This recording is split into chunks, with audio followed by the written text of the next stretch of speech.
really well. Thank you so much for agreeing to talk to us today. Oh, my pleasure. Well, congratulations on this film. This film is an absolutely phenomenal film, and that's been shown here in Australia by the fact that it's now getting a general cinema release. So congratulations on such a great film. Oh, thanks so much. Very much appreciate it. So tell us a little bit about where this original idea came from for you. Like, how long were you fleshing out this idea before it finally was able to hit the paper and then be made?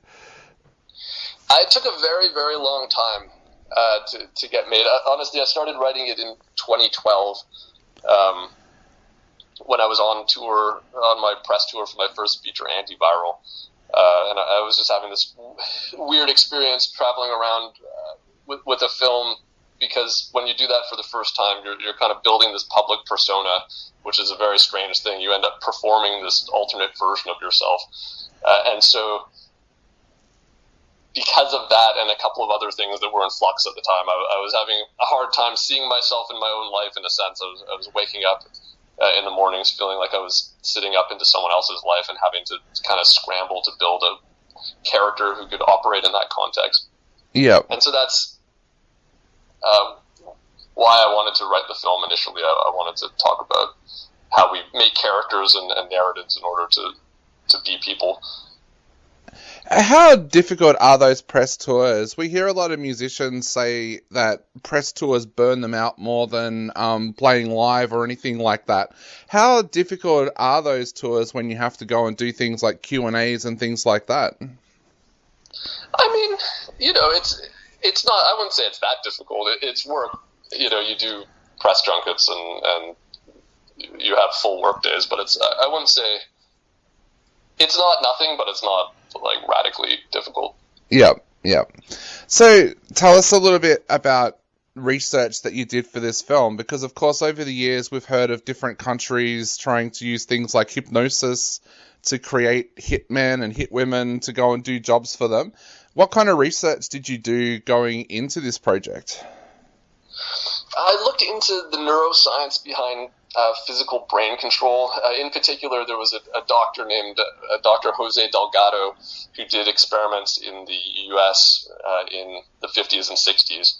And he would implant animal brains and human patients ultimately with these devices he called stimoceiver, which were essentially receivers connected to wires, so he could stimulate different parts of the brain electrically.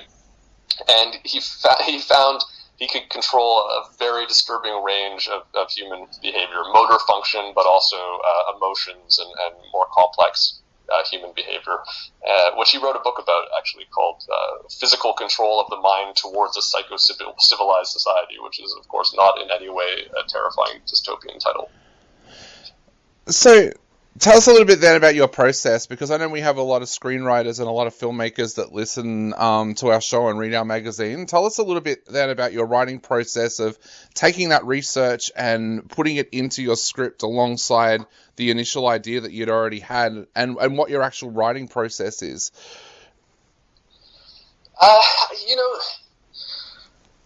When I was writing Possessor, I had a more vague writing process. I would kind of get an idea and start from page one and just start writing it. And then as new ideas hit me or as other things came in, I would incorporate them. Actually, the first time I tried to write Possessor, I had too many ideas because I'd taken 7 years to get my first feature made, and so I was trying to cram too much in, and I ended up having to split the script into 2 separate scripts.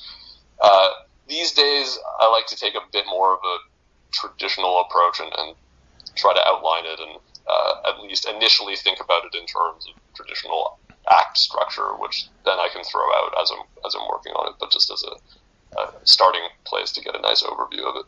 Yeah, I watch a lot of movies, and being a screenwriter myself, sometimes I sit there and think that writer really needed to self-edit. How difficult do you find yourself with the self-editing process? Because you just said there that you've actually split this script into 2. So how difficult was it to make that decision of what to leave in and what to take out? I like to think that I've become a bit better at doing it but it's hard to say. Certainly, there were things in this script that my editor, when he read it, said that's not going to make it into the movie, and I said, "What? You're crazy! Of course it's going to make it into the movie." And then, of course, we threw it out like day one of editing. So, first of all, I think I'm going to listen to my editor a bit more, and secondly, I like to think I'm a little bit more brutal with my more recent scripts than I was when I was writing this one. Yeah. So tell us a little bit about your casting, because you've been able to put together a great cast as well. Did you have actors in mind when you actually wrote the script, or did you do just a cold canvassing with auditions? I try not to have actors in mind when I'm writing the script, because it's always heartbreaking who you end up not being able to cast. But also, we didn't do auditions. The actors that we cast I had seen in films and television, and I just thought they were both fantastically exciting for a number of reasons, and I was very, very lucky to have them. Definitely, they're great in it. Tell us a little bit about what they were like to work with and what you felt they brought to each of their roles, because they were absolutely sensational. They're just certain actors, I think, who make all the most interesting decisions all the time. You know, you watch some performances and you think, this is an actor who's never lazy. They're hitting all the most interesting notes. They're immediately fascinating, and no aspect of this is just phoned in. And I think Chris and Andrea are both actors like that, you know, and they're incredibly collaborative. They're great to work with. They have a lot of ideas, but they really want to work with you as a director, and yeah, I can't say enough good things about them, to be honest. Yeah, I grew up watching Jennifer Jason Leigh. Tell us a little bit about how she became involved with the film as well, because I know she's got a huge fan base here in Australia, so a lot of people are going to go and see the film just to see her, really. Oh, fantastic. I mean, again, she's just a phenomenal actor. I thought with that role, the wrong actor could turn it into something incredibly boring. There's a danger with that kind of role that it could just be too much of a kind of exposition character, or not have enough shape to her. But nothing Jennifer does is boring, and I knew if I brought her on, she would do something completely fantastic with it. And she brought a lot to the role. Like, for instance, the cream that she puts on her hands and the stirring of the powders into the water, that was her idea. That was stuff that she wanted to be able to play with. Wow. When she was doing those scenes. That's amazing. So this has been a weird year for us with cinema here in Australia. In Victoria, where I am, we've only just had our cinemas reopen after 6-7 months being closed. What's it been like bringing a movie out during a pandemic? Because it must have changed everything for you. It's very weird. I don't really feel like I'm releasing a movie. I feel like I'm playing a video game about releasing a movie, because I'm just sitting here at my computer doing press and the occasional Q&A, whereas normally I would actually be able to travel with it and talk to people and talk to audiences and go around with the film physically. So I feel very, very removed from it in that sense. Yeah. How did they run Sundance this year? Because I know the film got nominated for a grand jury prize at Sundance. How was Sundance held this year? Was it mostly online?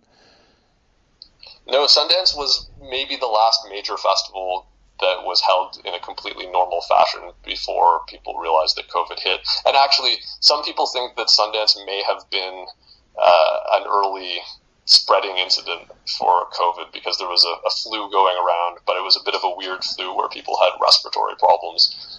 And looking back at it now, that all seems like classic COVID stuff. But at the time, we were being told, it's not really in the United States yet. It's not really in North America yet.